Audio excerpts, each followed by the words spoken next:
Lady Bird is one of those very few movies who held a perfect score on Rotten Tomatoes. Until that one guy gave it a thumbs down. How could you? At least we still have Paddington 2.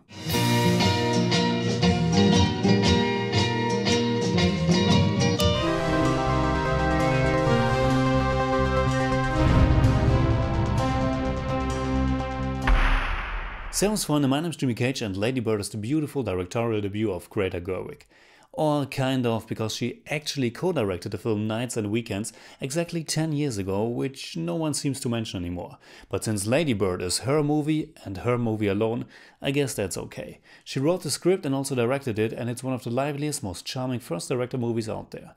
Admittedly, the hype for it was almost overwhelming and I wished I could have seen it completely fresh. It didn't blow me away, but I can't deny that I had a wonderful time with Gerwig's nostalgic and yet fresh take on the coming-of-age formula. Lady Bird has many autobiographical touches, and though Gerwig says that she was a very different teenager from the one depicted on screen, the film takes place from 22 to 23, when she herself, like the girl in the movie, graduated from St. Francis Catholic High School in her hometown of Sacramento.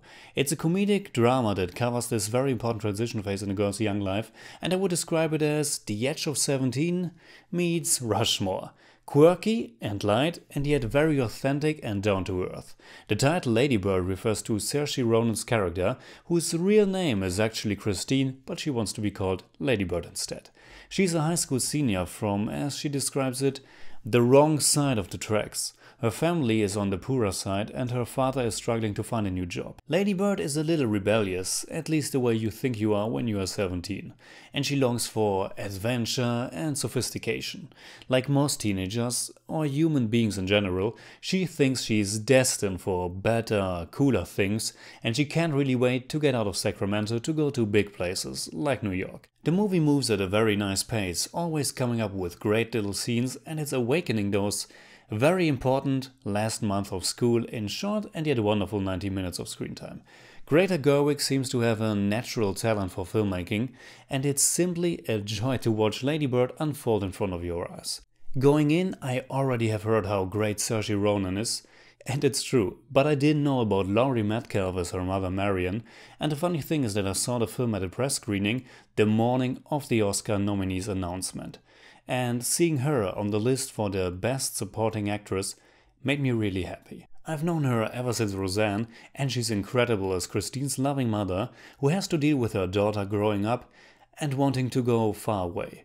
Their relationship is one of the best and deepest mother-daughter relationships in films, and the polar opposite from the one in I, Tonya, which was the other standout last year, or this year, depending on when you've seen the movies. But even though we start with Lady Bird and her mother in their car, it's not so clear at the beginning that their relationship will turn out to be the emotional core of the film, because Lady Bird beautifully shifts between different characters and surroundings. The theater class at school, hanging out at a friend's place, going to the supermarket where her brother and her brother's girlfriend work, and so on. Lady Bird is filled with good characters and wonderful performances, and Lucas Hedges might have one of the best agents in Hollywood. That guy just keeps popping up in great movies.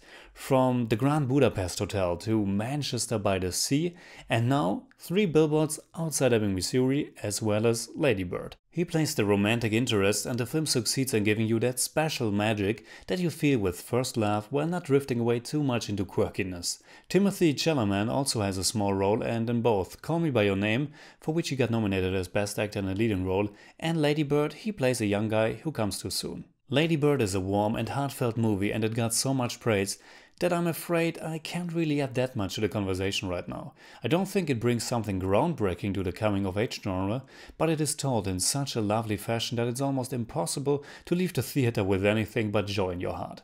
And its emotional core and the great characters help a lot to make it more than just a lighthearted, feel-good movie.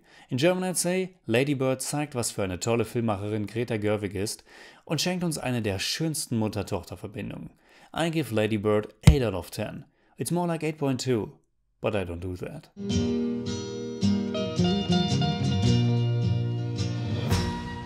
What I'd really like is to be on Math Olympiad. But math isn't something you're terribly strong in. That we know of yet.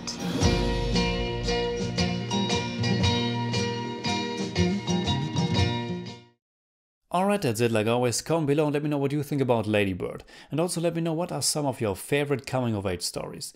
My next review will probably be another coming-of-age story, Call Me By Your Name. Until then, you can hit me up on Twitter, Facebook, Instagram, simply at TheJimmyCage. And if you enjoyed this video, please give me a thumbs up, share, subscribe, whatever you like. And make sure you hit that bell for all I have to tell.